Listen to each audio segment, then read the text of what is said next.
مومنو،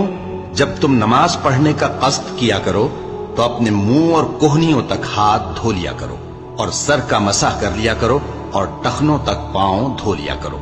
اور اگر جنابت کی حالت میں ہو تو نہا کر پاک ہو جایا کرو، اور اگر بیمار ہو یا سفر میں ہو یا کوئی تم میں سے بیت الخلا سے ہو کر آیا ہو یا تم نے عورتوں سے مقاربت کی ہو، پھر تمہیں پانی نہ مل سکے تو پاک مٹی لو اور اس سے منہ اور ہاتھوں کا مسح یعنی تیمم کر لو۔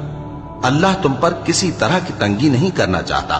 بلکہ یہ چاہتا ہے کہ تمہیں پاک کرے اور اپنی نعمتیں تم پر پوری کرے تاکہ تم شکر کرو۔ اور اللہ نے جو تم پر احسان کیے ہیں ان کو یاد رکھو، اور اس کے عہد کو بھی جس کا تم سے قول لیا تھا، یعنی جب تم نے کہا تھا کہ ہم نے اللہ کا حکم سن لیا اور قبول کیا۔